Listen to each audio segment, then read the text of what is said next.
Basketball Jones. I got a basketball Jones.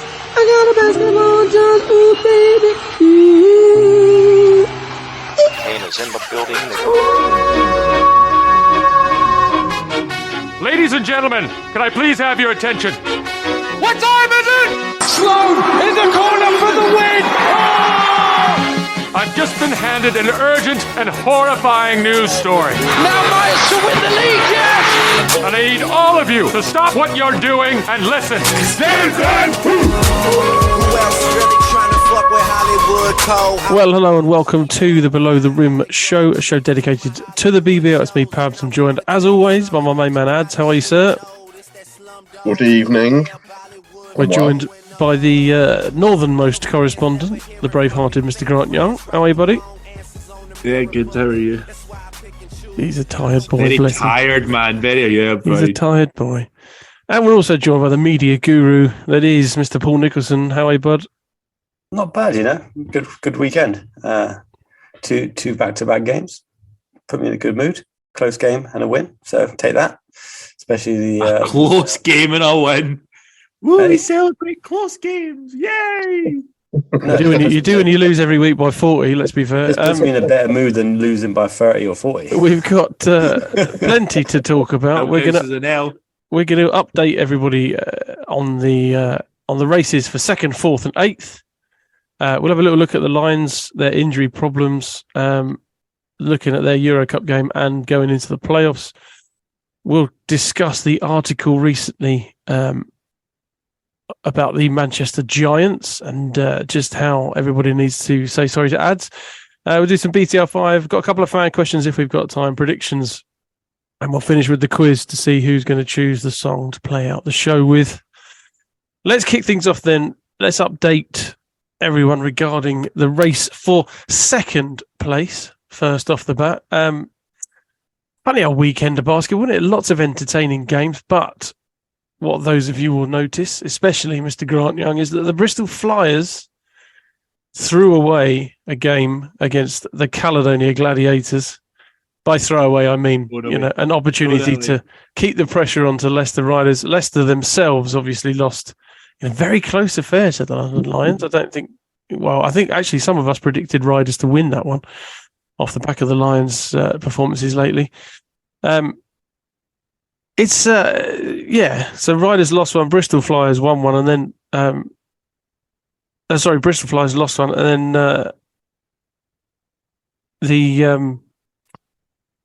where am I? I've lost my place now. Riders win again against the Eagles. Again, another weird game, kind of close, but Leicester look like they're trying to kind of take in control of that battle, if you like. Were we surprised? I'm not asking Grant, first of all, because obviously he's not surprised, but were you surprised that the Flyers dropped one to the Gladiators? Adez, my man? Pardon? Are we surprised that the Flyers dropped one to the Gladiators? What did I say in predictions last week? Oh, that's very true. I think I was going with the Gladiators, wasn't I? Because they're riding on the crest of their glorious wave that is their recent victory in silverware. I wasn't, like, oh, wow, that's interesting. I was more sort of looking at it from, right, how does that affect us in the playoffs? Because it's looking like we're going to be playing you in the playoffs. And interestingly, I was chatting with Callum after the game last night, and we both agreed that we need the results to go in a way where we get game 2 in Manchester. How would that work? Is that not? Is there a system to that, or is it just who's available when? I didn't know that it was, but I believe there is. Yes, Nicholson, are you aware of this? Is it? I was looking at the league fixtures. Is it the higher seed that has the second leg at home? Because obviously, when we've it's previously, their choice, isn't it? It's their choice, so. Right? Yeah. So it will come down to venue availability, really. Well, you say that, but every time it was the Raiders at that point were in it, they played the higher seed away in the second leg. It was the same with the Patriots last season as well. Played the But like second leg away. For us, for instance, it's an email to the venue and saying, "Hey, if we make the playoffs, what dates are available between this time and that time?" And they chuck them at us, and that's what we offer the other clubs. Yeah. And there's not really much room for manoeuvre outside of that. So, Adez, what you say you want? So, Giants, if it finishes like it is now, it'll be Caledonia Gladiators, the higher seed, the Giants just chasing behind. Yeah. Well, obviously, I'd rather play. If we've got Caledonia, I'd rather have the second game in Manchester because they're a bit tricky in their home venue, aren't they? Mm-hmm. I think we're 13-2 at home this season, only lost to London and Bristol. Well, there you go. So it's a mad home record.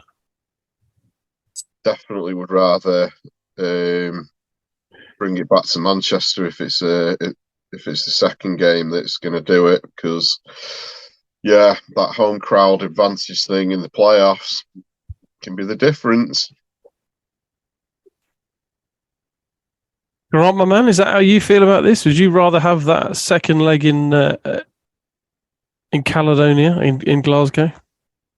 Yeah, I think that's what you all want first round, is to have that kind of, especially if you are. That's why you battle for top four, isn't it? Let's be honest. You want the choice of when the game's played around when your availability is, and it psychological advantage in that, isn't there? So, okay, I've seen examples where I remember a season when we played London and we'd finished the league season above them, and we then had them at our place and they wiped the floor of us on, say, the Friday, and they absolutely gubbed us again on the Sunday in Glasgow. So it does, especially the aggregate way, I suppose, it does make a big difference if it's a close game after one, knowing that a home crowd can make a massive difference. So, yeah, I'm a big fourth place. I think I tweeted it out, being like, this weekend couldn't have gone any better for us. Well, we're supposed to be talking about second place right now, aren't we? I know, I'm confused how I wasn't talking about Bristol. It's turned, Bristol and Caledonia didn't have a good Friday, did they? Let's be honest. So Bristol and Leicester both didn't have a good Friday. Just looking at the league, so Leicester Riders have played 32, they're on 44 points. Bristol Flyers played 33, also on 44 points. So Leicester have a game in hand. From their run-in, who do you think's got the better run-in? So Bristol are going to be playing Cheshire Phoenix, Surrey Scorchers and the Sharks. Riders have got one more at home against Plymouth, then it's Manchester Giants, Sharks and Phoenix. They've got the game in hand, they've got the same points, but that, to me, that looks like a slightly more troublesome run-in, if you like. I don't know is that right, Nicholson? Would you agree with that? Yeah, to be fair, I can't disagree with that at all. I'm just looking at it now, and it's just, if I'm honest with you, it's a weird one because it's you can't play for position at the moment, so you can't I'd rather second over third, because you got no idea what's happening below you as well, because that can change so much between now and then. You've just got to go out there and go, right, let's just give it everything, and you can't tactically figure out where you want to be right now because you don't know who you match up would prefer. I still like Bristol for second, if I'm honest with you. I still think they got a little bit about them right now, which I think Leicester aren't the same beast as normal, and I feel that the Bristol will probably edge that with kind of the depth of their bench as well. They nearly, maybe that's testament to the Eagles and just like their ethos at the moment. They look kind of a threat. They can't seem to close games out, which is good for the Patriots, and we'll talk about that in a bit. But I don't know. I'd say the Riders look more vulnerable, but then Bristol Flyers obviously lost to the Gladiators. But like Ad said, Gladiators are on a bit of a tear at the moment. You guys, so you picking Flyers still, Nicholson? Yeah. You two guys still going with the Riders? Yeah. Yeah. Yeah, I'm tempted to jump ship on that one. And I don't mind the all right, easy. Getting heckled. I don't mind the running for both teams. It's just the fact that I think Riders have got the head-to-head over Bristol, if I'm right. Is that right? No idea. Even if they're 2 for 2, the Riders absolutely destroyed them in terms of points. So I would think it's the head-to-head is with Leicester potentially, which means that you're relying, aren't you? If you're the Flyers, you're relying on the Riders dropping 2 of them 4 games, I think, and you have to win all yours. It's a tall order, I think, for the Flyers now. But let's move down to what I think is the most interesting battle right now. 4th to 7th, and there's not really a lot in it. Not a huge amount of games left. Some have got 3 games, some have got 4 games, but 36 points gets you in 4th at the moment. That's Caledonia Gladiators. 32 points in 7th. That's the Sheffield Sharks. And in between are the Phoenix of the Giants on 34 and also Phoenix on 32. I still see that as a kind of a 4-horse race, if you like. I think one of the shows, I don't know if it was the Sunday Breakdown or one of the shows, almost wrote off Bristol. Almost wrote off Sheffield Sharks from the position they're in. But I don't know. It's a funny old situation. Grant, my man, happy with the Caledonia's performances. I was going to say just at the weekend, but since the trophy final. I'd probably say since even remember that Leicester away game we played pre-trophy final where we lost by 3 in Sky when we had no big guys and Fraser Malcolm was playing the 5. Yes. Really since then we've been on a wave. You could see that the guys really came together in that away trip before the trophy because let's be honest, our form up to that point was massively up and down. Probably since that away weekend where we battled against Leicester and then stole probably a victory in Surrey, we've just kind of been on a massive wave. And it can tell we're not blowing teams out of the water, but there was never at one stage over the weekend watching the Bristol game, or even watching the game yesterday, where I thought we're not winning this. I really just feel like we're at that stage where the guys in a final, the biggest play of the match, we've got players bounce the ball under their legs. Okay, Jeremiah Bailey can then go the next game and miss open dunks and open layups, but he does something magical because he trusts the process as such. And you just have to look at someone like the 2 guys we brought in January have won us so many games this side of the Christmas. Durham. Well, I'll start taking some notes in terms of BTR 5, but Durham and Ali Hodgic over the weekend have just been phenomenal. Ali Hodgic must be okay. We're only not even halfway through April, but he must be in contention for April's Player of the Month because he's just been immense both sides of the floor. It's just we've been just really good to watch. We're playing good defense, and I think we're just getting dialed in. And the trophy was just a tick in the box. And as we've said before in the show, you normally see teams have that kind of downward spiral a wee bit after the final, but all the guys I've spoken to have gone, and Gareth as well, being like it was just part of the aims for the season. We've ticked it off, and we're on to the next aim of being top 4. And it just seems we're doing it very professionally. That's on, man. Giants still got something in them to challenge for that 4th spot.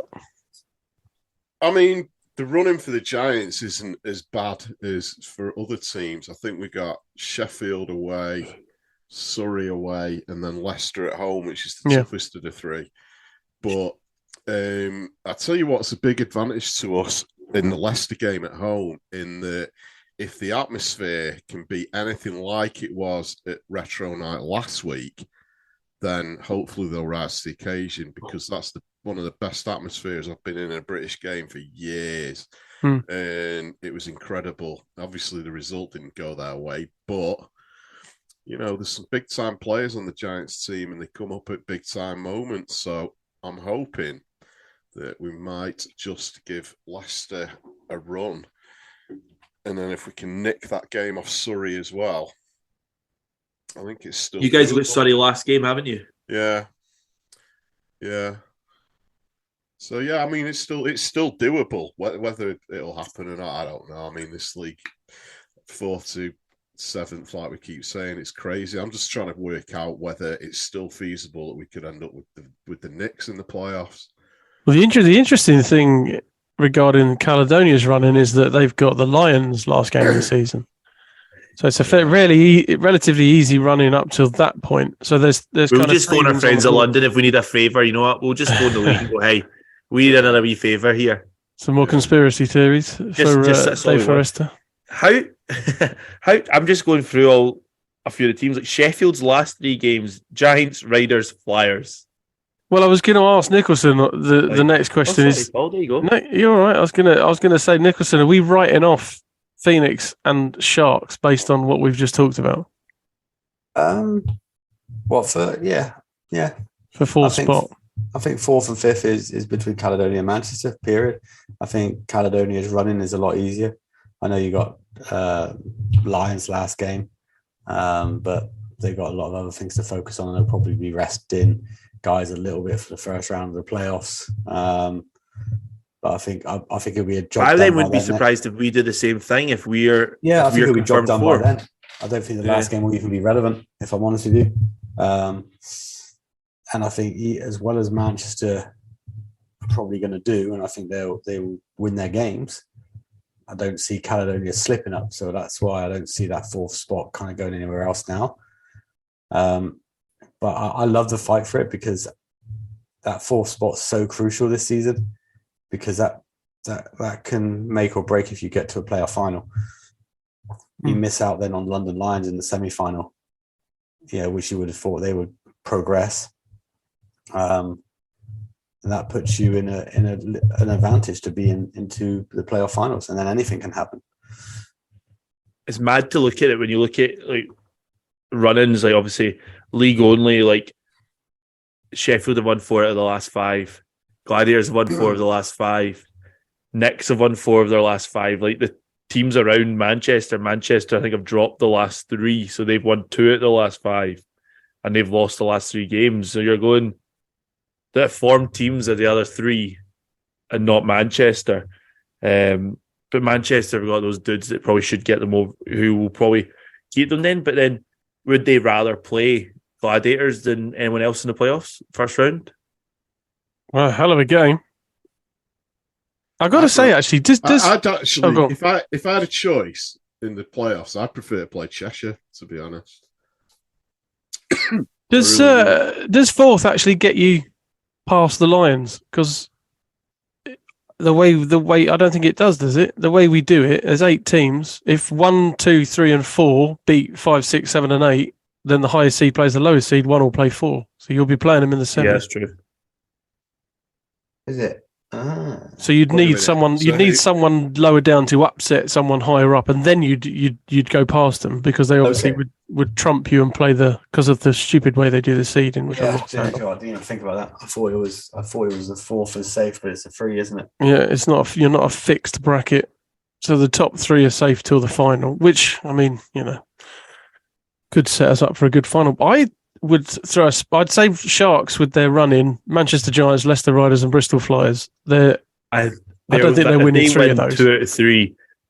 They're a scary team to face in the playoffs, though. It's still not enough to make the highest seed. However, I can see the Knicks. They've got Surrey, Bristol, Plymouth, and Leicester. But the way they're playing right now, obviously they lost at the weekend to Sheffield. They've traded 1 for 1. They're struggling for numbers a little bit. That's their issue, Pabs. That's their issue, just having bodies fit. It seems to be. I think that could be the big thing for them. That made for a great game against Manchester, though, because Manchester's also kind of short on bodies as well. So it's quite an even matchup, hence a very close game. All I'd say with the game in hand for Cheshire, and provided they're at probably 80, 85, 90%, I can see them nicking 5th off the Giants. Like they've got that game in hand, they get a win there. They what's the head-to-head with Manchester? And who? Cheshire. Cheshire. Oh, I want to say it's 2-1 to them. So they're up. So they've got the head-to-head there, have they? We'll have a little. I know we've beaten them once, but I've got a feeling, yeah. Because if they've got the head-to-head there, I can see them nicking 5th off of the Giants, and then the Giants have, dropped to 6th. But we'll keep an eye on that one because that could be more fun. I think Grant will be happy to hear. I think Gladiators probably hold on to that spot, don't they? What, fourth? Yeah. Game in hand, they're already a win up on. I'm already thinking. I was looking at this the other day, or actually this morning. I was like, how far are we behind Bristol with that game in hand? We could go 3 games. Like, could Bristol drop all their games and we win ours up to London? I was like, their running is. And then I seen that they were playing Surrey, and I was like, probably not. But they've got Knicks, Scorchers, and Sharks as their last 3 games. So but they're already on 44 points, so you can't catch them. We're pretty much stuck with you, though. We can level 44. We've got 4 games. Oh, I see. Have you got the head-to-head on them? And we've got the head-to-head now. Interesting. I think we've got the head-to-head. I think that's what came out the weekend as well. Interesting. Well, it's not out of the question for that then either, the way the we would need to win play. all 4 games and then get London doing us the wee phone call, So, yeah. Scenes if this happens. But no, I think I'm pretty confident we are not going to come lower than 4th now. But yeah, who knows? This season's been like, we had a brilliant weekend. We could equally have a poor weekend next weekend when we've got Newcastle away on Friday night. So yeah. Well, Nicholson, let's move on to the chase for 8th. Is it over? Is it done and dusted now? Can Patriots fans relax? Patriots fans can never relax. You would like to think it's job done, just purely because Newcastle haven't picked up anything. But obviously, mathematically, it's not. And Patriots seem to be playing a little bit better basketball now than they were a couple of weeks ago, which is a good sign. That win was well needed. Obviously, Gadsden didn't play the last game, which is a shame, and James Hawthorne had a bit of an injury, so we got. What did he hurt? What's that for Hawthorne? Yeah, it looked like he rolled his ankle or something when he landed. Yeah, I haven't actually been into the office to find out anything about it, if I'm honest with you. Fair enough. But it didn't look great when you're watching it on TV. No, it didn't look good. And I was helping him, bless him. He wanted to still walk around the court to sign autographs and stuff. So I helped him kind of get around at the end of the game. So I don't know what he'll be like for the next game. Who knows? I'll have to wait till I'm told. But they're playing better basketball. And I think I'm more confident now. If it did come down to that last game, I think we're in a good place. But I'm just struggling to see where Newcastle are going to get the wins from. Yeah, they don't seem to be able to get over the line, do they? Grant, my man, have they got enough about them? I know you're a huge Eagles fan. I'm not saying anything because we've got them twice out of the last 4 games. But no, I'm going to say, you need to be beating them, don't you? The game that I went to in Newcastle was a game that they took the lead in the 3rd quarter and they never let go of it. Like, they were very impressive that night. So they do have that ability to do it. They did it against Leicester somehow in that game that was kind of back and forth.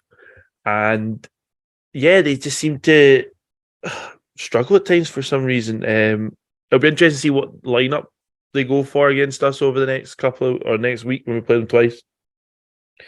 I just think they look like in better shape. Kyle Johnson seems to be like their main man, which makes sense.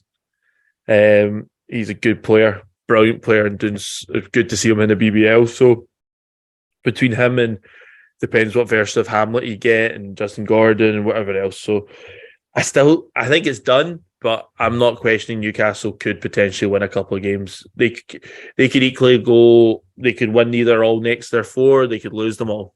That's Newcastle this season. Who knows? Adz, my man. Are we chalking the Eagles up for 9th? Yeah. Do you think, looking forwards for the Eagles, and we know kind of the reaction of their fans sometimes, is Mark Stewart on borrowed time? Are we looking at this thinking he's got 1 season left to make a mark, or? I think quite possibly, yeah. It's always a bit rough to let someone go after 1 season, especially when you've had the sort of personnel issues that he's had up there. But I think we talked about this a few months ago. Who's kind of accountable for it? Is it the players or the coaches? Mm. And we went more down the road of, well, it's the coaches that recruit the players. I mean, Stootle obviously came in and was sort of being lauded because of what he did with GB, but had never been a coach in the BBL. Mm. So I don't know if they'd let him go after one season. I think if this happens again next season, then maybe. But the big one, who'd coached him? Is the thing. Who would they get in to coach them? That's always the question. You don't know what sort of contact they got. Go on, Grant. Yeah, I just think you look at, they got rid of McLeod after 2 seasons of doing one season, winning a number of things. Yeah, he did the double, and then the next season, okay, it was poor. Mm-hmm. They're not going to win anything this season. No. So does that then mean Struchel's under that same pressure? It does seem that Ian McLeod did kind of move back to what he was doing in Newcastle, which he seems to do a brilliant job with their academy stuff and their community-based stuff, which is brilliant because he seems that might just be his area of expertise and whatever else. But Newcastle fans are under a lot of pressure. Well, that squad was closest to the playoffs, wasn't it? It'll be interesting to see what Struchel, if we'll see what the next 4 games do, and then it'll be interesting. It's an interesting summer. They've got a lot to prove. Newcastle probably have the most to prove in this off season. Before we take a quick, they like to keep things in house as well up there. You know what I mean? It's like whoever gets that job isn't far away from the club. If that makes sense. Mm-hmm. That's another thing you got to be looking at, is who's left up there that could potentially take over if he were to go. We've got a couple of minutes. We'll take a quick break. But before we do we? At what point do we ask the same regarding Lloyd Gardner? Because he's obviously that's they're propping up the table again. It's not been a great season for Surrey. They've had a lot of injuries to start with, and now they seem to have a more loaded squad. But again, more injuries.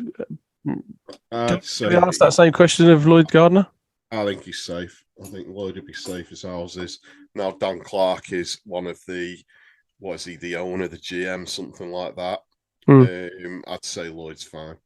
Yeah, Lloyd's going into a new era with Dan Clark, so I don't think that's an issue. And Surrey's circumstance with ownership and stuff like that is very, very different to Newcastle's. I think Newcastle, I don't think he's under any pressure to worry about his job going or anything like that. I think he'll be there next season. But the one thing I would say is he can't do it again. Because he's made some recruitment mistakes. I think he can't do it again. Anything to add, Grant, before we have a breather? Oh, sorry, Nicholson, you haven't finished. No, he's done. Right, Grant? I think I'm the same. I don't think Lloyd Gardner's under much pressure. This was probably, with especially how the season started for them, probably since Christmas, it's looked better since bodies are available. You saw the chat in our Discord, the people, like, if they can find an identity and guys that can match that, I think there'll be a lot of maybe the old guard stepping back from Surrey. Will Tail be back? Will there be, I don't know who else, but will Tail be back? Will they go in a new direction? So that'll be interesting. And yeah, I think it'll be an interesting summer for both those ball clubs in terms of recruitment and what else they do. All right, cool. We'll take a quick breather and we'll be back to talk about the Lions and their injuries in EuroCup games and ejections and whatnot. Right, see you in a sec.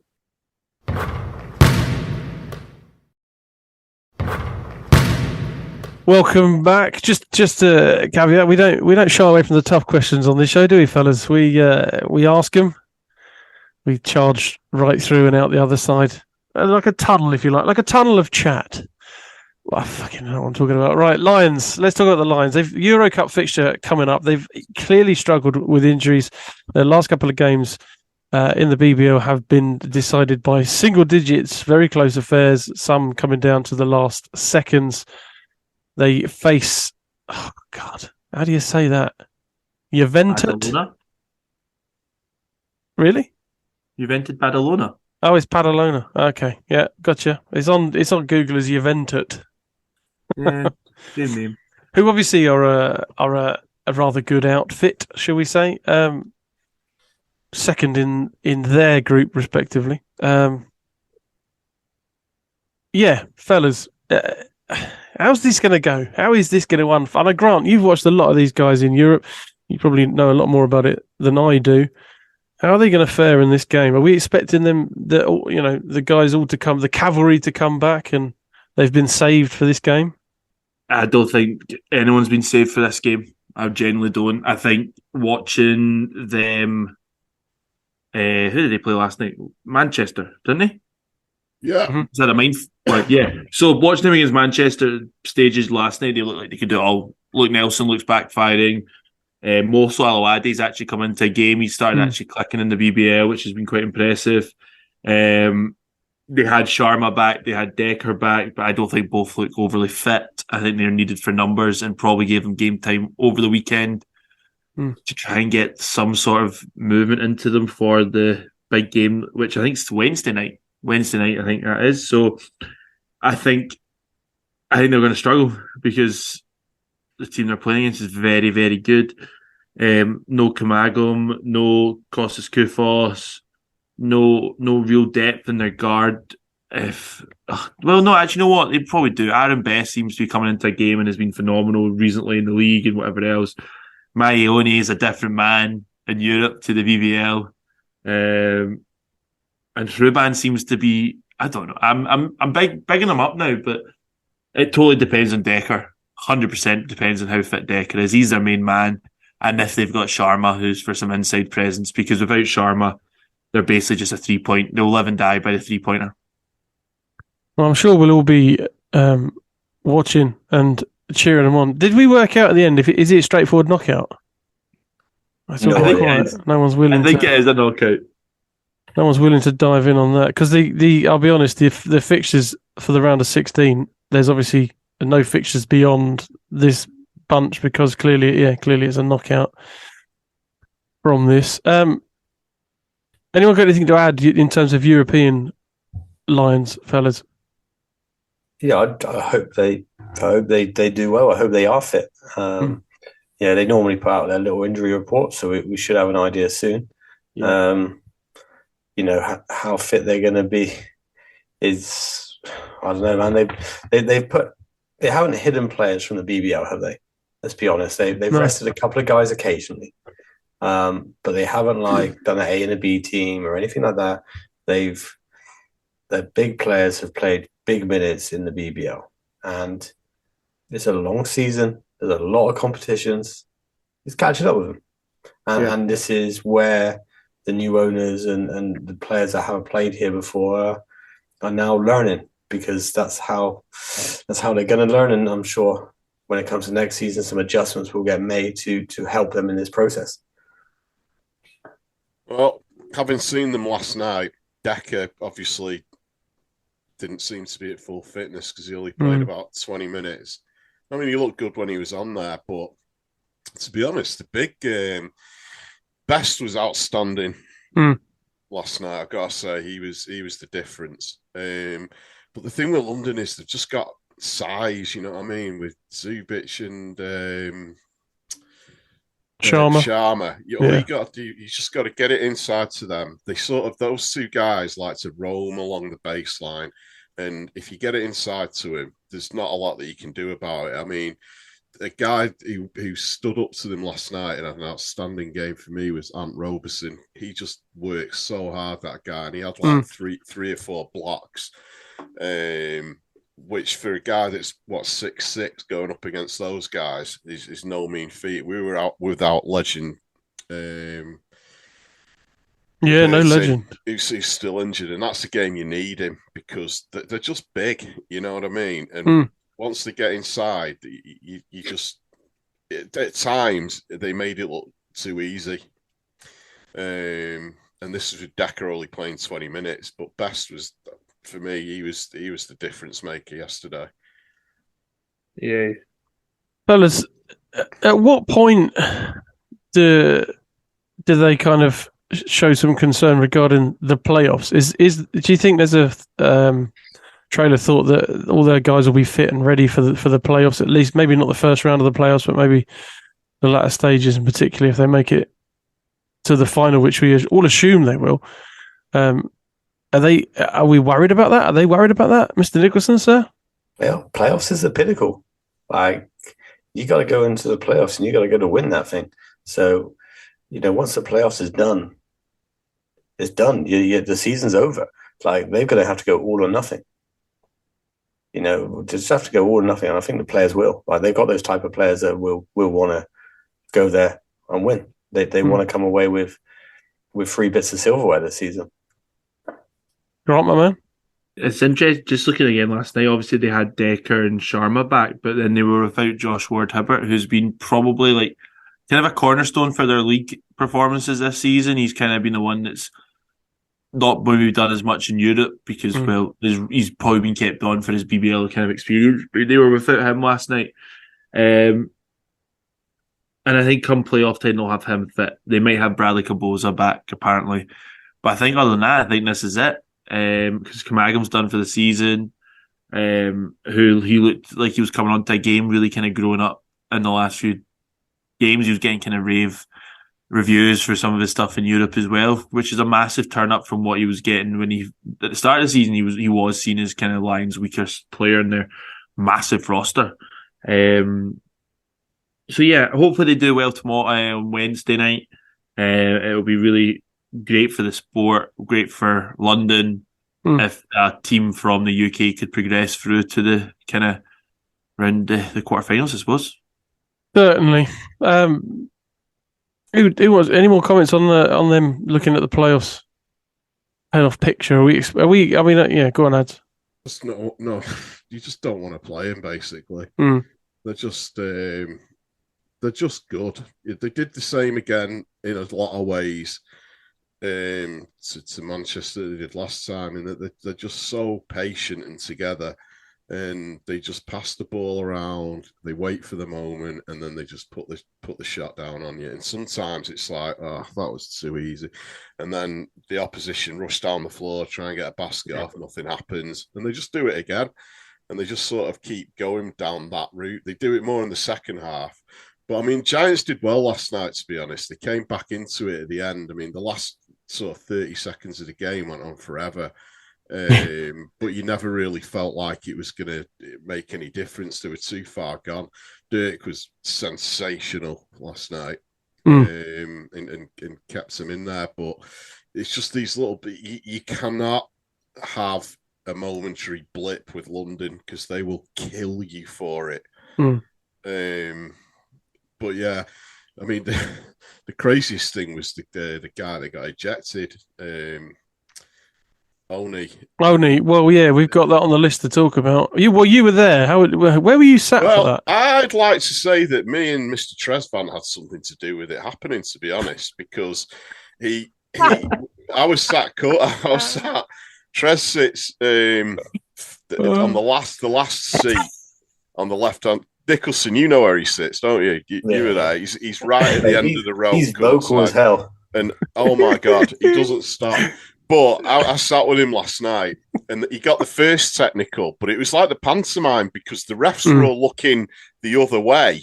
And he was carrying on behind them, sort of taunting the crowd, the Giants, the referees. You could see players trying to drag him away. Yeah. Me and Trez are jumping up and down, going double tech.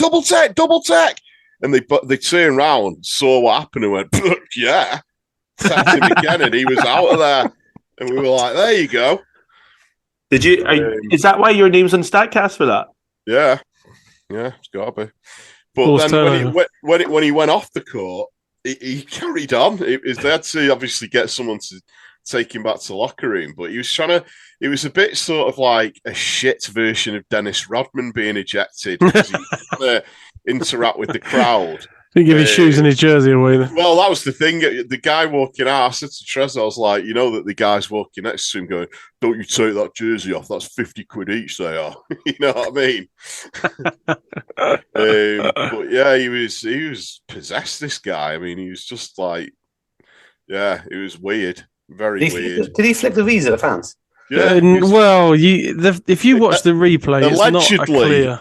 Allegedly, there was a spit as well. I didn't see that, but I think there was a spit as well. Somewhere. Well, if you watch the replay when they go close in on him, he's got both hands. He's trying to get the crowd going, jeering the crowd, and then he does throw his hand up, and it's not clear that he's got a middle finger sticking up. I don't think. There's a freeze frame someone's got frustration. where it looks like it, but I don't think it is. I don't think And, it is. and the spit thing apparently was on the court.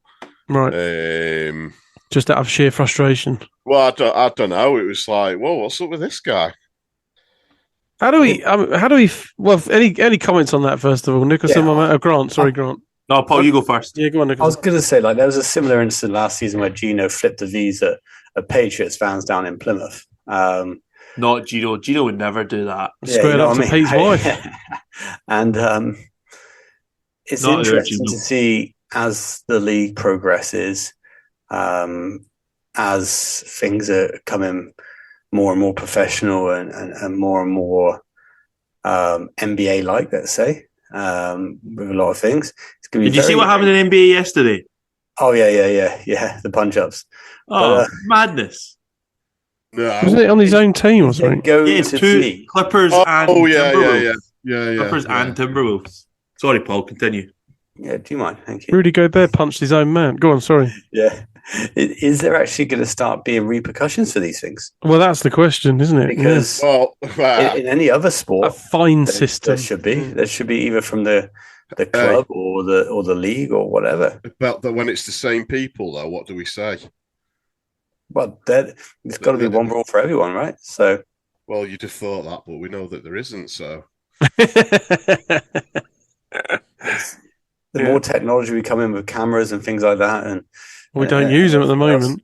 If someone's doing something to the crowd and it's kind of bringing a game into disrepute or whatever you called it, like how do we crack down on that? Is there going to be game bans? Is there going to be, how's this going to work? Because in things like the NBA, that's very public, that stuff. Very public. Well, that was Grant. Did you have anything to add before I? Yeah, I was going to go down a different tangent, so I don't mind avoiding my tangent. But yeah, I think what needs to happen. We've seen it in the past where players have been given suspensions or game bans for on-court actions. Like I like to remember the one where Mike Creppy for Cheshire got suspended for punching, trying to punch Sterling Davis. Brave man when he's sprinting up the other end of the court because he's gone, oh crap, I've just tried to mess with Sterling Davis. But he was given a suspension. Actually, wasn't Ovi suspended? Wasn't Ovi suspended from London? That was internal, was it not? Yeah, so I'm curious if. Well, we don't know what for, do we? Well, it's something to do with conduct. It was, I think, the post referred to conduct. So, but then it'll be interesting if the league go down like the way of the NBA, where there is like or even probably most other leagues where there is like a ban procedure or a disciplinary procedure that's kind of open and clear. That, like, look at what rugby do; they're quite open with like, they go to a committee type thing and. A tribunal. There's like a tribunal and there's like a criteria for it to go by. How do we feel? Now, I know that it maybe is testament to the fact that this is such a close-knit community, but how do we feel that posts were made of the incident and only himself apparently reached out politely to have some of those things taken down? We mentioned the NBA and how it's these things, it's like a bleeding wound on social media, anything that happens. How do we feel about that kind of thing? It's difficult because obviously we try and ask the tough questions on this show, which sometimes gets us a little bit, blacklisted, if you like. But how do we feel about that? It's almost like take it down, it never happened. Well, fair play for him for trying. It worked, I think. Yeah. He's obviously feeling like, I've been feeling myself, so I don't really know about that. But if that's what he's done, fair play for trying and it's worked. So happy days. You're in the Discord channel. I haven't been paying any attention too much. Oh, okay. All right. But it's convenient. If he's done that and it's worked, happy days. If the media or the press say no, then he's got to live and die by that. Fair play. And I think they should all go to the Connor Washington School of Conduct, because I have never been at a venue where a player has been so enthusiastically booed as Connor Washington was at Pavilions one evening. All he did was shoot the technical free throw. He had nothing to do with the technical before that, but the fans took offence to the fact that a technical was given, and because Connor shot the free throws, he was absolutely conducted himself perfectly. Hit a three, turned to the crowd and waved, and then ran back down the court. But then let's look at that as a good example. There was 3 technicals in games that I watched yesterday. There was 2 in the game that you guys commentated on. More than 2. Yeah. The first half. Yeah, I actually. What did Paul James just look at the ref the wrong way as usual, Mr. Perfect? Yeah, Yeah, like has he got some sort of like on his glasses? Can he write messages like you see in the backs of cars? Or does he just write "you're a twat" on it or something and stand there looking and the ref reads it? So, because he doesn't move. Genuinely, like I've seen so much. Don't give it all that grand, just because it was against your team, right? I've seen so many coaches on that side, opposite sideline. It's really frustrating when it's against the Riders. Yeah, beans, and then PJ's like says one thing, and it's like, right, yeah, you're done, mate. Or shrugs. Yeah, it's like if it's an aggressive shrug though, like it could. Oh, you said PJ? He's like a little pussycat, bless him. Anyway, but let's be honest. See on the tiger, game last maybe night, a tiger, Thames Valley tiger. Sorry, carry on. Our Ralph Vicente, he got his tee, like he was hit, and then gets teed up for his reaction. His reaction is brought on because he feels a bit of injustice. Because of twice he got twatted on the 3, yeah. Faro Ali Hodgic, the exact same situation, felt hard done by. That then all that did was fire up Faro, and we go see him do frickin' Jordan dunks with his follow-throughs and jeering up the crowd. Like Jordan dunks. That someone's taking a picture. It looks dead cool. I'll send you. But then you look at Oni and Paul. Don't screw up your face. Yeah, open dunk. Like the dude's like nearly 7 foot. He can touch the ring without jumping. Anyway, carry on. Carry on. Logo anyway. Mind your lane, Paul. Bit more like the Shaq logo, but yeah. But then look at Oni. He was clearly fouled. And okay, his temper should not have gone to what it did, but it just seems to be a growing frustration towards the officials this season. As the season's gone on, I can't remember so many. This season feels like there's been so many technicals. There was, it was your boys coming off the court last week, Ads. Like Taj Green were like, I can't believe some of these calls like down the stretch. Yeah, there was some bad ones last night, to be honest. I mean, and the there was one. I mean, did you see it at the end of the game when Ant literally got clotheslined coming down the floor, and then nothing? They didn't get anything for that. It was like he clotheslined somebody at the other end, didn't he? Yeah, and it was the same. I'm going to be honest with you, London. This is going to sound so bitter in Manchester versus London, but they get a lot of calls. They do. That's fair to say. A lot of calls. But so did Leicester when they were the top team, and so did Newcastle when they were the top. Well, yeah, but so it goes, isn't it? They do get a lot. But I mean, the weird thing about Oni was when he was getting escorted out, he was trying to get to the fans to high five him, and I'm like, this is what I don't get. You've just been giving him loads of the kids. Yeah. He's like he's fist bumping everyone who's booing him. So you're thinking this dude's crazy. What's going on there? I mean, you've got to have I've never had a big deal with having a bit of a bad, a pantomime villain. Oh, mate, we had Rico Alderson for a couple of years. He was insane. Yes, can I add the name Yorick Williams to the mix? I mean, we had him and all. Yeah. And it was a bit more mellow then, but yeah. It's hardly Rico and Yorick, you know what I mean? Yeah. It's all a bit sort of... And Trez, and Youngblood. Do you know what I mean? Those guys, it would have been on. All the 90s. It would have been on. Yeah. But, it's one of them. But you would say, looking back at that, the refs had better control of the situation. They were bad boys, but... And there was only 2 refs on the court. It's coming across like the refs are getting very, very frustrated, and they're just kind of going, right, you moan at me, I'm going to call something. And then they start taking it out on flipping anything. Well, I can tell you what it is. There's so much inconsistency early in the game with what's being called a foul and what's not being called a foul, that the longer the game goes on and these inconsistencies carry on, the game turns into chaos. Absolute chaos. Consistency is the word. They need help. Consistency is the word. But I don't want to start hating on referees because we've done this a lot. It's tough.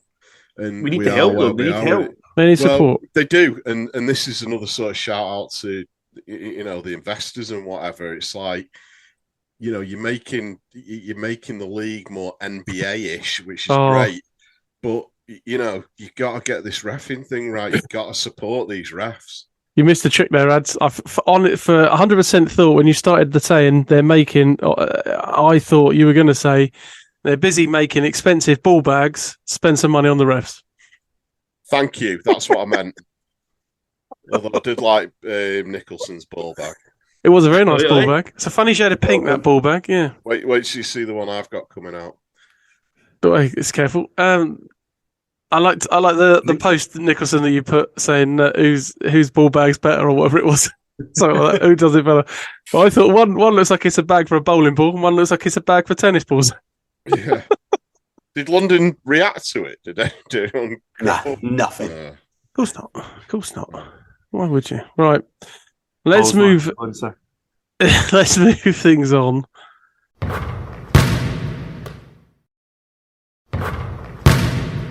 Ads, my man. Ball's going to be in your court, more so than anybody else's, because the Manchester Giants was it in the Manchester Echo?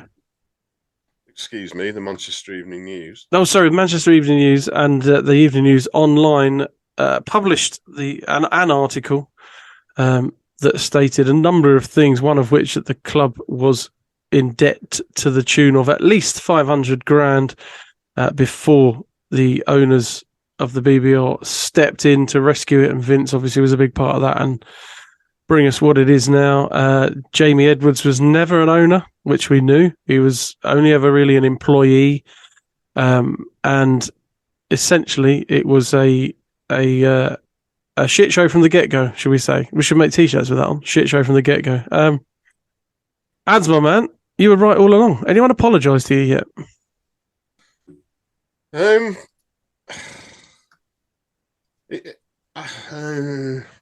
I don't really want to sit there doing the whole that I told you so. A lot of people over the period of 2 years have come up to me and not so much apologised, but gone, now we see what you mean. In hindsight, when we started covering the whole story, when it was taken over by his people, nobody knew what we knew as insiders to the game, if that makes sense. So people just saw it as a bit of resentment for this, that, or the other. And maybe in hindsight, I should have let it unfold itself before talking about it so openly. But things kept happening that needed talking about openly, and before you know it, there it was. But no, I mean, it's not like, there's a banner up at Bellevue going, "Lads, we're sorry." And quite frankly, if there was, I'd be like, take that down. But it's just what can I say? What can I say? It was inevitable. I think I said 2 years, and there it was. And now there it is. Vince has done a great job. I mean, there's unsung heroes from this season. I mean, the job Dominique Allen's done as the manager of the team has been unreal. Because she's had, I mean, Nicholson, you know how tough it is doing that job. Yeah. And what she's done this year has been absolutely incredible. And what Vince has done, bringing excitement, bringing the players he's brought, the partnerships that have formed because of it. You just can't. It's been so much fun this year. Exciting team, exciting players. But it hasn't felt like there's always that something's about to happen here. Like it did before. It's like you were never more than a few days away from something bad's going to happen here, like the players getting locked out of their accommodation. Well, evidently that was all true, wasn't it? Yeah, well, yeah. So, yeah, I mean, I did actually have to laugh to myself a little bit when I was reading the article, because it's just like, even when he's gone, he still has to do that thing that he does. Do you know what I mean? Oh, the plan was to go into Europe and it's like, it's all right, dude. You can just stop now. just stop. I guess the good thing is for Manchester fans is there's no concern of my club's going to disappear. You know? No. I mean, it's being looked after. Yeah, quite. And it'll be looked after until someone comes in who's the right person. So it's, as far as Manchester basketball goes, it's good news, right? Yeah, it's all good. I mean, it's there's this whole thing about the club's in administration. What does this mean? And it doesn't feel like it is. It doesn't really mean anything. It just means that the league are propping it up until they find an investor. The league realise how important Manchester as a franchise is to the BBL, and obviously want to keep it. Hey, they've propped it up with some good players, haven't they? They really have, yeah. And I have a question regarding the recent news, the plea for investors and whatnot. Is there any concern that Vince maybe kind of moved on again, shafted again? Depends how you look at it. Is that inevitable? You asking me? Yeah. Well, all of you really. You first.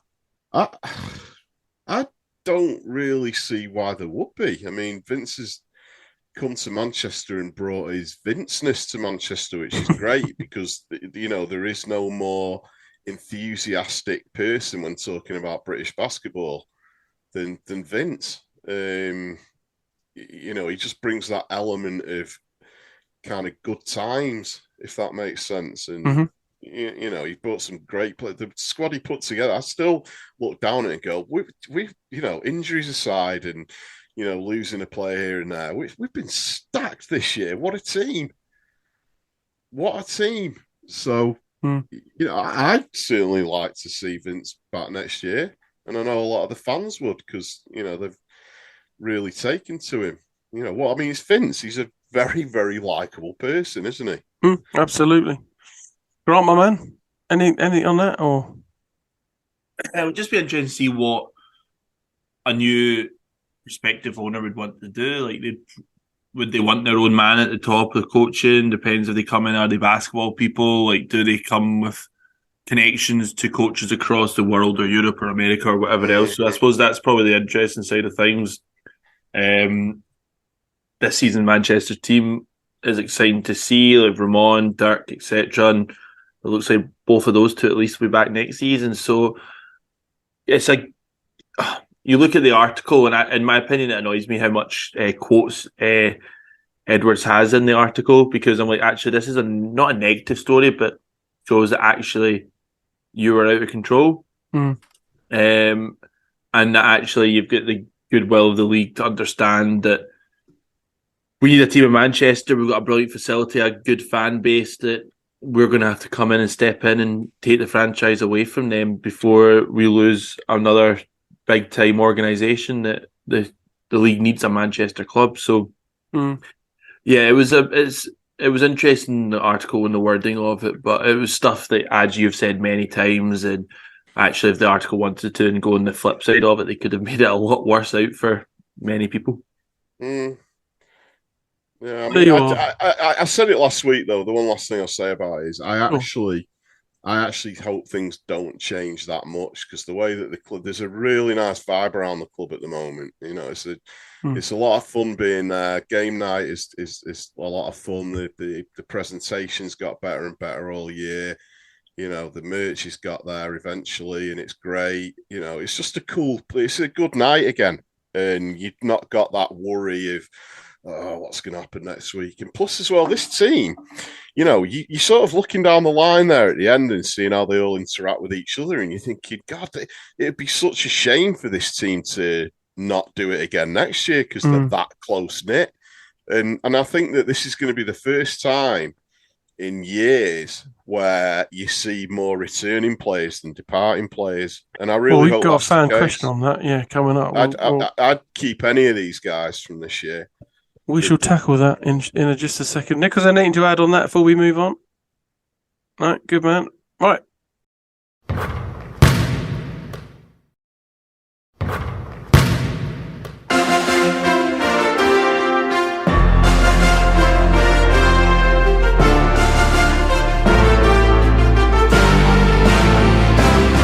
It's time. I've been making a little list as we've been going along. It's time for us to tackle the BTR 5. I'll read off the list of names just from what we've been talking about already, and then you guys can either add or agree with said names and add to the list or whatever. But I've got Durham, Ali Hodzic, Dirk Williams, Taj Green, Aaron Best, Zach Jackson for huge numbers that he had against the Eagles, Rashad Hassan, 2 games where he scored 20 plus points, and Thomas Bell III, because I thought he was kind of their shining light against Caledonia. Without Jelani Watson-Gale and with VJ King carrying an injury, he kind of took the load on a bit there, and I was impressed with how he played the game. What we got, fellas? Any advances? Any additions? I would go for. I want Action Jackson because his name is now trending across the league. I'm seeing that all over the place. So well done, Mr. Pablo Cheeks. Thank you. Faro, Al Durham, Best, and Dirk are my 5. Lovely jubbly. Ads, my man? Or go on, Nicholson's breathing in. Go on, Nicholson. Dirk, Durham, Hassan, Best, and Action Jackson. Lovely. What, Grant? You didn't pick your boy? No Ali Hodzic for Nicholson. No, I think Rashad was more crucial to Patriots' win than Ali Hodzic was. I think Durham was very good. The reason Caledonia pulled ahead at the end of the game. Ads, my man, what you got? Well, I mean, I've got 7 names on my list. I think the ones that we're going to agree on are going to be Dirk, Action Jackson, and Aaron Best, because I saw him up close and personal doing what he did last night, and he was amazing. He wasn't so great the game before though for London. So those 3, but I've also got Rashad Hassan, who to me he should change his nickname from Deuce to Fine Wine. I like one of Josh's many nicknames. One of which I really like was the Chief. Yeah, the Chief. That sort of does it. I mean, the guy, Robert Parrish vibes. Yeah. Well, he's just like I said to Nicholson at our game when he was up. It's like the guy gets better and better. Do you know what I mean? And it's like you're sort of feeling a bit like he shouldn't have to be carrying as much of the load as he is at the moment, being, you know, in the twilight of his career or whatever you want to call it. But 2 more from you anyway. But yeah, I agree. The other 2, Jamal Anderson was stunningly good the other night for Cheshire, so I had him, and I also had Taj Green. So, oh god, hang on then. So I'll second Durham. Dirk was phenomenal. Aaron Best was very good. Jackson was very good. Hassan. I had Ant Roberson on there as well, but to be honest, you've got to be at the game watching him or have seen the game to see what he does, because the guy works so freaking hard. I'm a big fan of his. Yeah. I think he's a good player. Oh, we've got... oh, no, we haven't, because I've written Bell the Third, and I've written 3 lines, and that's obviously nobody's... I wrote him... Never mind, we're not going with that one. We've got 5. You ready? Al Durham. Dirk Williams. Aaron Best. Hold on. 1, 2, 3, 4. Action Jackson. I wonder if I get any credit for that. I probably won't. And Rashad Hassan. So make up our 5. A tasty 5. Lovely jubbly. I'll tell you what, let's take a quick break. We'll do a couple of questions, some predictions, and then we've got the little quiz at the end, and then we'll be done. And these 2 journeymen can go to bed. Ads as well if you want. I don't know, whatever. Good. Right. See you in a minute.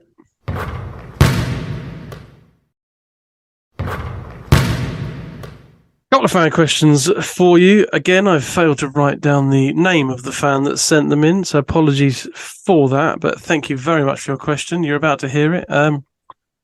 Is it unsportsmanlike to play stadium music really, really loud when the away team has the ball, but not the home team? As a Knicks fan at the Knicks-Giants game, I say yes, because obviously he was at home. I'm guessing the man I'm guessing Ads will say no. Much love. Keep doing what you do. Thanks very much. Is that? I can't remember it being any other way. I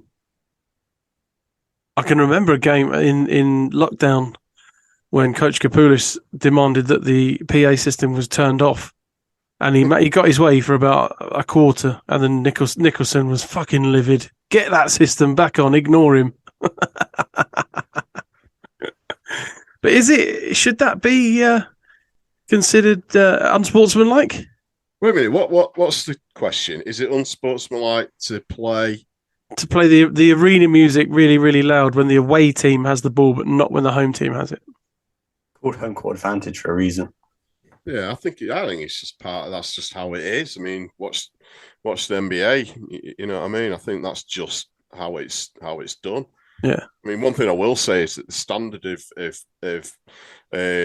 sounds and samples that are using across the league now has got better and better this year because they're starting to use like the proper stadium tunes, if you want to call them that. Mm-hmm.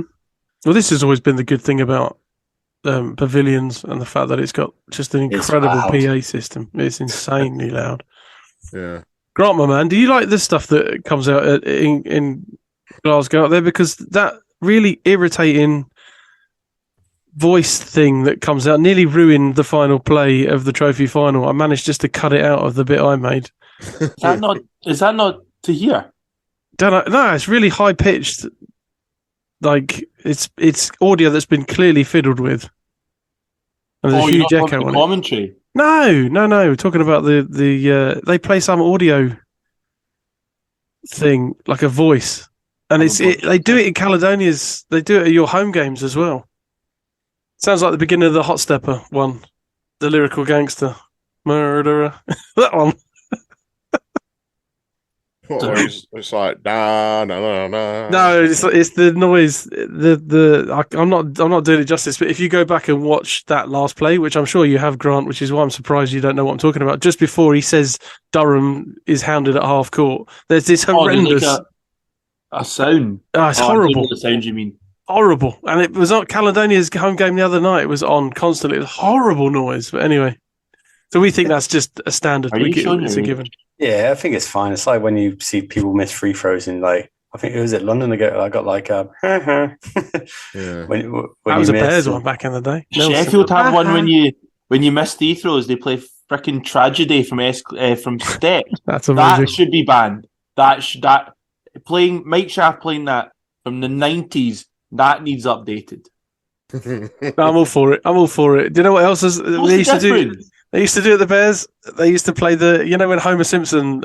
They played that montage of him saying "don't." They used to play that whole thing if you miss both free throws. A great big blue dog who stands over a mop and puts it up behind the backboard, so when they're shooting, they can see this mop behind the backboard.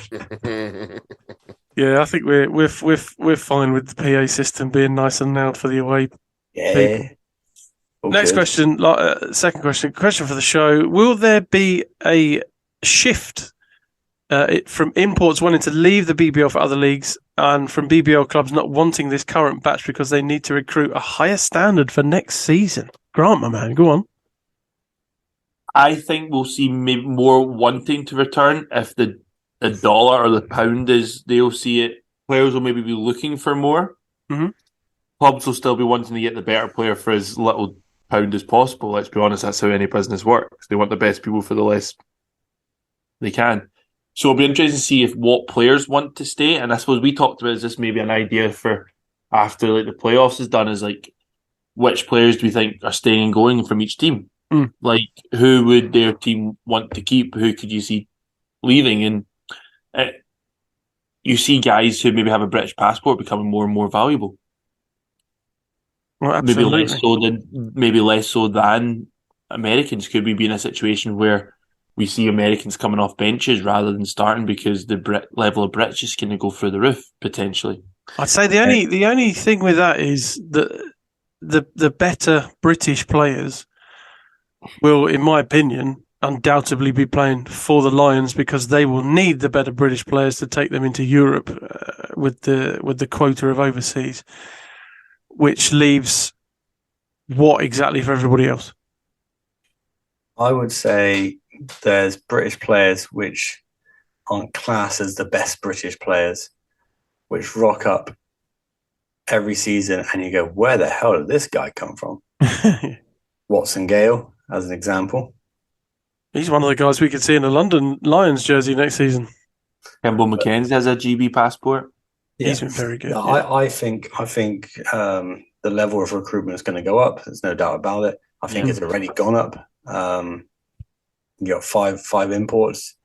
You got to be very particular with how you bring them in, and there's scenarios like Newcastle this season and Plymouth, but a very different reason behind that, and even I think there's one team that hasn't made changes. Bristol Flyers.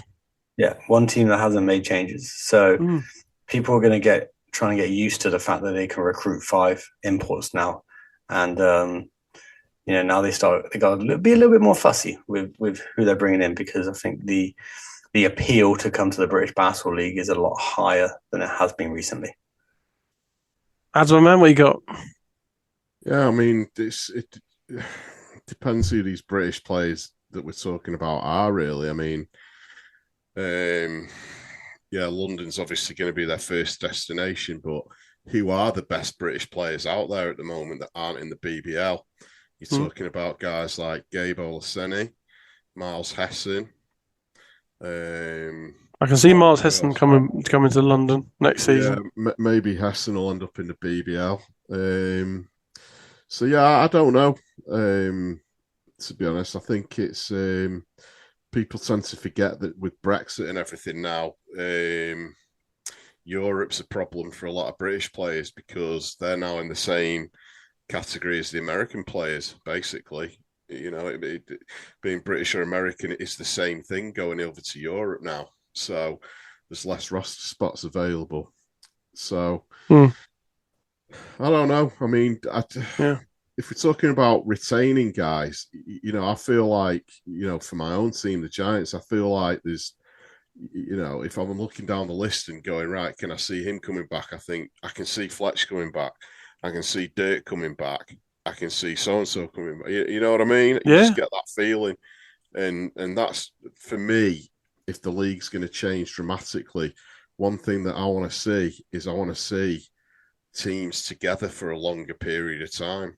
That's what we had in the I don't go on about it consistently, but the 90s and the early noughties, you had a lot of recurring players. A lot of the overseas players were recurring players and played multiple seasons.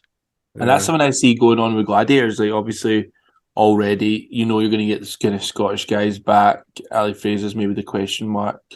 But you look at, there was chat of Prince Onwaz coming back. They've got chat or confirmation that Faro Alihodzic is a 2-year deal as such, or a 1.5 year deal for next. So he's in for next season, and his family's moved up here. So is it the case where the British stuff now becoming a bit more of a, I can bring my family, it's a safe place to be in terms of getting paid compared to other leagues where players still go to Europe and not get paid? Sponsors or excuses made not to pay them. And I think I agree with the change to, like, obviously the visa stuff for going to Europe to play. Like, unless guys are going to Asia to play, the BBL becomes a lot more attractive. Like, a lot more viable, yeah. Well, I thought I saw Gilchrist. He's signed in South America for the rest of the season. Either Colombia or Venezuela or somewhere like that. So guys are having to travel. I think outside the box a bit, to make money. But then you also look for what BBL teams are going to have to do recruitment-wise. Like, you saw Taj Green played D2, NCAA Division 2, doesn't he? So are we going to see more teams look cast the net wider and think, well, actually, there's a hell of a lot of good players coming out of Division 2 who maybe just escape the Division 1 schools kind of know-how? Is a top-end D2 school better than a mid to lower-end D1? Well, somebody plays more minutes than that. Yeah. The answer to that is yes, basically, because remember in the NCAA, a lot of it goes on the size of the school as well. So there's plenty of D2 teams that are probably better than D1 teams, as you say. It's a bit of an urban myth. Absolutely loads of them. Yeah, so there's you talk to any players, it's more the title of I went to a D1 is more, it isn't as relevant as actually what happens in D2 because look at how good Taj Green is. And to be fair to the guy, maybe I'd imagine if you talked to Taj Green and said, so when you were getting recruited, did you have D1 offers? He probably would say, yeah, I did. But none I want to play more minutes, yeah. But I want to play big minutes and I want to have a good college career. So he went high D2, It's the same for the women as well. Look, Joe Leading went to a D2. You know what I mean? Yeah. The GOAT. It's when you look back as well, players like Ernest Lee, I don't think he played NCAA because I don't think his grades were high enough. I think he was JUCO all the way, and he came to the BBL for 2 seasons. He was absolutely phenomenal player. You get a chance to check out his stats. I've tried to find some footage of him, but you can't find a lot. But Ernest Lee was something else.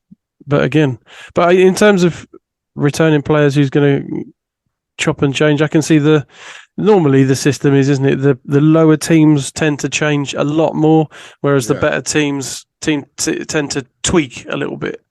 So we'll probably see more of a shift in the bottom half of the table, more sort of tweaking at the top half. I wouldn't be surprised to see some big changes at Leicester, though. I would be surprised to see. You not think he'll try and keep the core of that and maybe add a couple? I think that Leicester, he might recruit guys that are already in the BBL. I wonder if guys like, unfortunately for Adez, Loving could move on. If I was him, I'd be trying to give the keys to Zach Jackson because he really, since Christmas, has been, in my opinion, he's been their best player. Their best player. Like Kimball started the season probably their best player, but now that they're all kind of off firing, like Zach Jackson's been phenomenal. A late run in for the MVP, no doubt. Potentially, yeah. But they probably also, Rob probably just think how unlucky they've been at point guard. They've had they're on to their 4th point guard this season. If you include Gino. Thank you for that question anyway. That's spot on.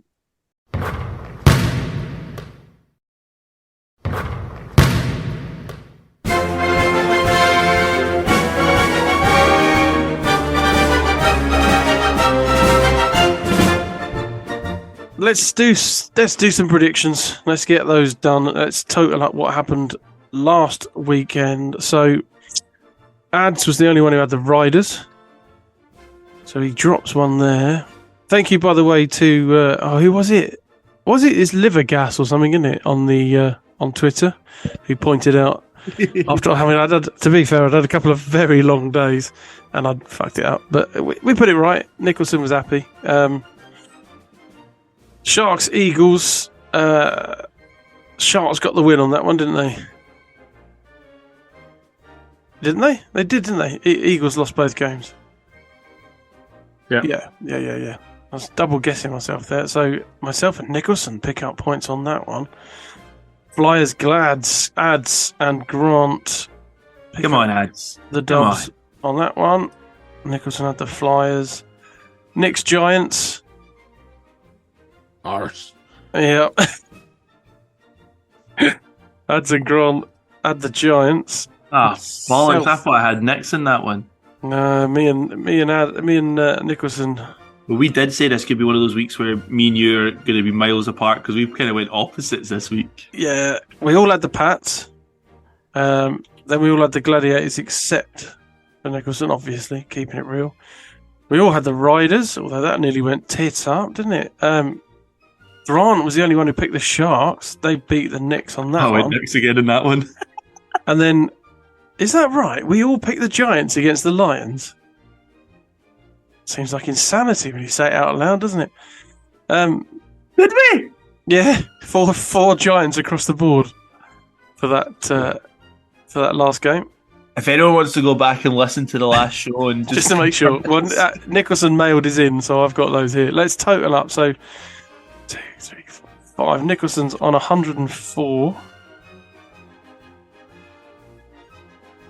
Grant's on 114. Oh, did I just extend my lead over Nicholson? Adez is on 104 now as well. I caught up with you by a couple. And I'm on 112. So it's becoming a bit of a 2-horse race as we get to the business end of this one. Nicholson adds some work to do. Right, I'm doing this. I'm doing this properly now. Just now. Just doing it. Just starting now, doing it properly. Yeah. Is the notepad out? The notepad is out. What? Pencil and everything. Right, well, we got plenty of games. There's a game on the 12th, which obviously is Wednesday. Cheshire Phoenix at home, Surrey Scorchers, the visitors. Let's go back with Nicholson. Go on. Cheshire. Are we all going Cheshire on this, by the way? Yep. I don't know what Adez is, but I am. What game? Cheshire who? Knicks or Scorchers? Cheshire. Okay. That one's fairly unanimous. And then we're doing the 14th, which must be the Friday. Bristol Flyers at home to Cheshire Phoenix. Not as easy to pick that one. Flyers. Cheshire have 3 games this weekend. That must be nearly their entire fixtures list done. Ads, you go first. We got Bristol on that one. Let's go Flyers. I'll go Flyers as well. Grant, my man. Yeah, I'll take Flyers. Ooh, do we get a zag from old We ball bag indeed. Nicholson? We have a zag. I will go with the Cheshire Phoenix. There we go. Nick's on a back-to-back. A back-to-back-to-back, really, isn't it, if you look at it that way? Sheffield Sharks at home, Manchester Giants, the visitors. How's that Giants roster looking, Ads? Is it looking healthy enough? Yeah, I'm not sure, but we're going to go with Giants anyway. All right. Nicholson, my man. I'm going to go with Sharks. Good Lord. Grant? Oh, Sharks being at home. The blue wall, the blue curtain, sorry. Sheffield, it is. I think we're all, except for the faithful lads, I think we're all going Sharks. Yeah, I'll go Sharks as well. Eagles at home. Why? I'm just going basically anything opposite you, mate. Eagles at home, Caledonia Gladiators are the visitors. I'll go. I mean, that's easy, really, isn't it? Glads. Grant, you going Glads as well?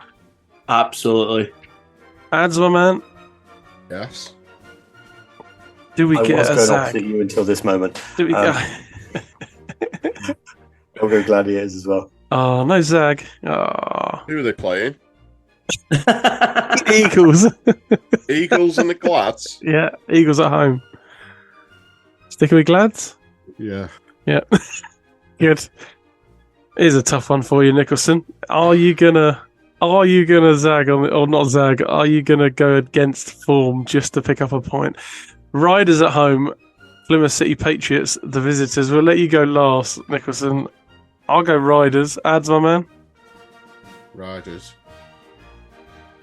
Grant. The Raiders. We're obviously going to win that one. You go Pats, yeah?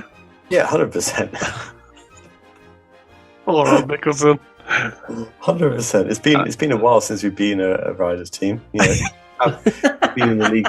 It's our second season in the league. We still haven't beaten them yet. I think it's the only team in the league our Patriots haven't beaten. Yeah, you might be right on that one. Let's move to Sunday's fixtures. London Lions at home, Eagles the visitors. Are we all picking the Lions, or is anyone taking the Eagles? Yeah. Nicholson's thinking about it. This is how many days after their European game is it? It's the Sunday, the European game. Wednesday. It's 4 days. Wednesday, 4 too. days, yeah. No, 2. Wednesday to Friday, is it not? No, this is we're on Sunday now. Ah, okay. Sunday. Sunday No, the 16th, yeah. I've skipped forward too many. I can't zag on it. I just Lions. Lions, a full house of Lions. Tempted to rescind mine then and zag. Plymouth City Patriots at home to Cheshire Phoenix. Jack Guthrie on comms for that one, I think. Have you spoke to him? I forgot. Via the podcast, I did. I can't remember if I spoke to him now. Anyway, you must have worked that one out because I've got to work. Grant, my man, you go first this time. Who's playing Plymouth versus Cheshire? That's at home. Nick's the visitors. It's also Cheshire's third game of the weekend, but what helps them is it's only Bristol they're travelling down from. Uh-huh. But then I thought you were going to say it's only the Pats they're playing. That would have been harsh. That would have lost you some fans in the southwest that was part of it. I think I upset a few yesterday anyway, so it's brilliant. Let's go Cheshire. Next it is. Adz, my man. Cheshire. That's all Nick's. Yeah. Nicholson. Fuck you guys. Pats, please. I'm going to go Pats. Oh. Because I think 3 games over the weekend could pay dividends, and the Pats at home were very good against the Gladiators. If they can keep that intensity, we could see them do it. Next one, Gladiators at home. Sorry, Scorchers the visitors. Are we all going for the Glads on this one, or is there only Zags? Speak now or forever hold your peace. What was the question again? Glads or Scorchers? Are we all picking Glads, or is there only Zags? Lads. Yeah, Gladiators. Good. I'm not even asking Grant. Not worth it. No, not worth it. Last one of these, and then we'll do the quiz. Giants at home. Leicester Riders the visitors. Could there be an upset in the books? He's having a big old yawn off camera. Adz, my man, what you got? Right. Here's what I'm going to do. Oh. Whenever I stay with the Giants for a big game like this, Mm-hmm. they lose. So, what I'm going to do is I'm going to say Leicester, but I think we're going to beat him. Nicholson lent in on that one, trying to find some tips for excuses. That's illegal. No, this is tactical, my friend. I need some points. I'm saying that the Giants are going to beat him, but I'm predicting Leicester will win. I feel like this goes against the ethics of this predictions that... Well, you by all means take it to an inquiry, Mr. Independent adjudicator. Let's go Nicholson next. I love that pick, Ads. Giants. Ooh. Yeah, look at him looking at me now like, yeah, I got you. Listeners, he's even got his hood up like a boxer. Staring at me like a shit Barry McGuigan or something. Shit McGuigan. Grant, my man, what you got? Wigan. What are you going for, Pabs? Tell you after you've told me. I think that's the question that you asked, mate. I'm going Riders. Riders in the storm. I'm going to go Riders as well.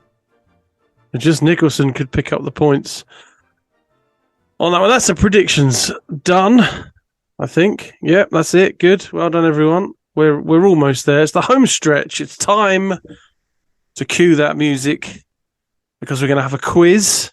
Who missed the quiz last week? Nicholson. Was it Nicholson who missed it last Is he week? busy? Let's get quizzy. Did you listen to it, though? You did, didn't you? Yeah. Always. Exciting, wasn't it? What did we think of the song? What did we think of the song? Oh, fantastic. Was it a good gig, by the way? Oh, phenomenal. Phenomenal. Well, you're going to be wanting to choose the outro for this one. Saturday night at the Barrowland Ballroom. For anyone listening who knows about the Barrowlands, it's a big, historic Glasgow music venue. Phenomenal. Phenomenal. Good. Well, you've a chance to choose the song that plays out this week because we're going to go to assists now. I don't want to see your hands, please. There's no tapping on this one. You're not looking up the stats, Nicholson. Top 10 assists totals. If you name a player that's not in the top 10, you lose a life. You have 2 lives. Let's begin. Grant. Ramon Fletcher. Correct. He's number 1 with 282. Ads. I was going to say Ramon Fletcher. 1 life or 2 life, since there's 3 of us. Oh, should we do 1 then? And Wait, hang on. Are we talking amount of assists? Yeah, total assists for the season. Ramon's got 282. All right, is that accepted by everybody? One life? Because if it's top 10, if we go 3 rounds, we're done. Could be fun. That's true. One life then. Ads anyway, go on. Larry Austin Jr. Ooh. Larry Austin Jr. is 11. I don't know. 7th. Oh, nice. Good work. Nicholson. Mr. Dusha. Obviously, Dusha is 3rd, 192. Back to Grant. Bone.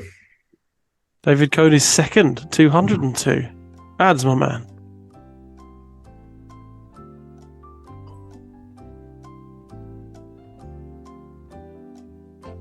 As you've got a mirror behind you, mate. So if you're cheating, Does he look like he's cheating? Poor man, he looks incredibly stressed. Oh, Surrey guy, King of the Sudan, as Josh calls him. Bidet Wang, Yes. 8th. Well done. Nicholson. Said one. 5 names left to choose from. Oh, really?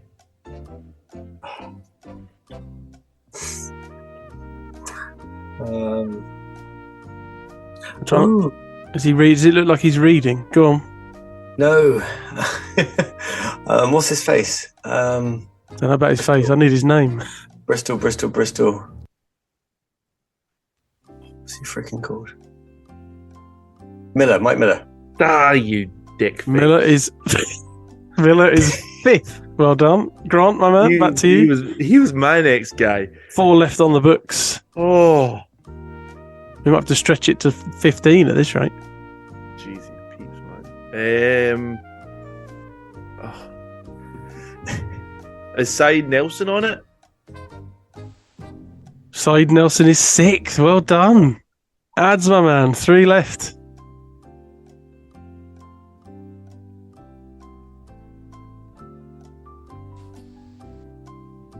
Trying to think of every point guard in the league.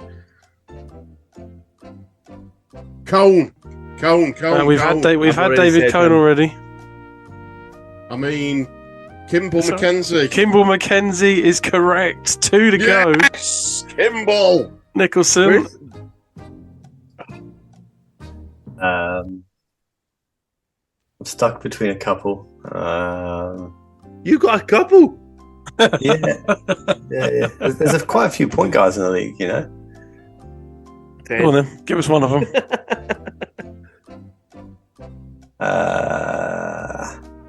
Taylor from Lions. Oh, I don't know if he's been long enough. Jordan Taylor is 15th. I'm afraid. He's not been long enough. Remember out. he came in? There's 2 left on the board. It's Grant and Ads. Grant, my man, you're next. I'm going Gladiators here, and I'm going David Sloan. David Sloan is 4th. Oh, Ads, my man, you get this, and we need a tiebreaker question. There's 1 name left.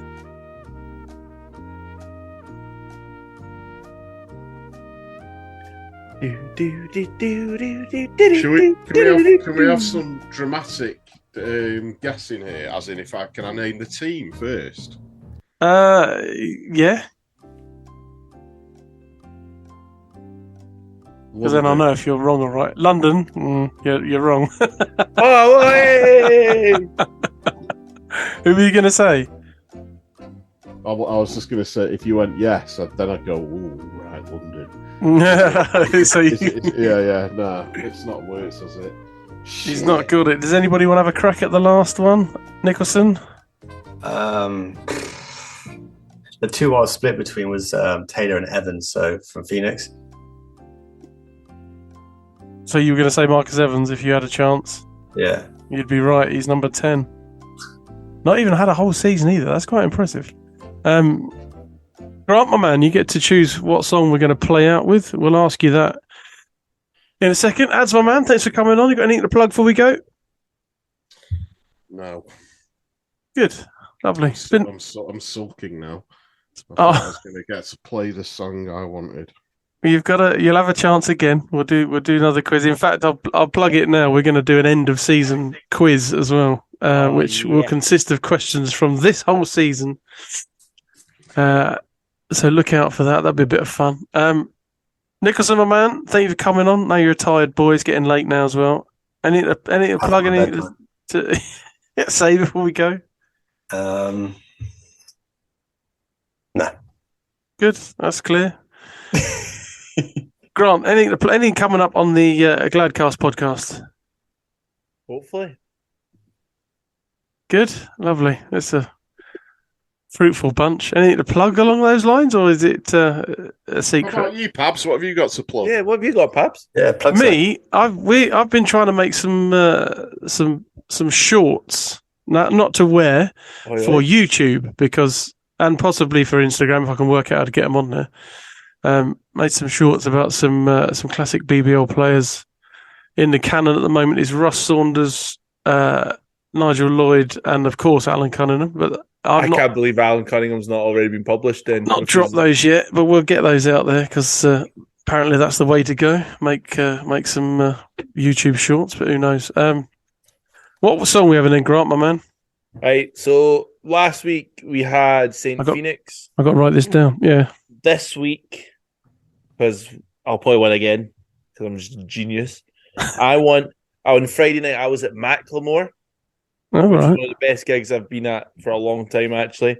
And they ended up with their kind of big song is Can't Hold Us. Didn't he play for Surrey? Yeah, Ben was his first name. Martell. Martell This guy's name Macklemore. is Ben Macklemore. Sorry, is his brother? Anyway, so yeah, Carry I want Can't Hold Us on. And that's a proper tune. So yes. What's it called again? Can't Hold Us. Can't Hold Us. I'll see if I can rip that in a minute. Can't hold my jock. What were you going to choose, Ads? Well, lads, I've won the last 3 quizzes I've partaken in on this podcast. I am a winner. Yeah. The quiz master. I'll save it. Thank you, fellas, for joining me. Thank you everyone at home for listening. We will, of course, be back next week for more of the same. Until then, take it easy.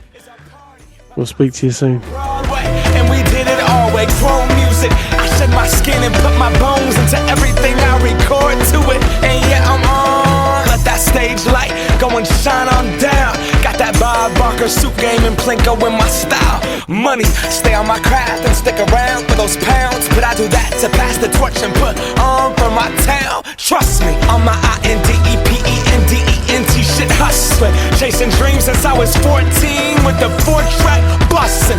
Halfway across that city with the back question. Labels out here, now they can't tell me nothing. We give that to the people, spread it across the country. Labels out here, now they can't tell me nothing. We give it to the people, spread it across the country. Here we go back, this is the moment, tonight is the night. We'll fight till it's over, so we put our hands up like the ceiling can't hold us. Like the ceiling can't hold us. Here we go back, this is the moment, tonight is the night. We'll fight till it's over, so we put our hands up like the ceiling can't hold us. Like the ceiling can't hold us. Nah, can I kick it? Thank you, yeah, I'm so damn grateful. I grew up really wanna go fronts, but that's what you get when Wu-Tang raised you. Y'all can't stop me, go hard like I got an 808 in my heartbeat. And I'm eating at the beat like it gave a little speed to a great white shark on shark week. Raw, time to go up, gone, deuces goodbye. I got a world to see, and my girl, she wanna see Rome. Caesar make you a believer, nah, I never ever did it for a throne. That validation comes from giving it back to the people. Now, sing this song and it goes like, raise those hands, this is our party. We came here to live life like nobody was watching. I got my city right behind me. If I fall, they got me. Learn from that failure, gain humility, and then we keep marching. And we go back, this is the moment, tonight is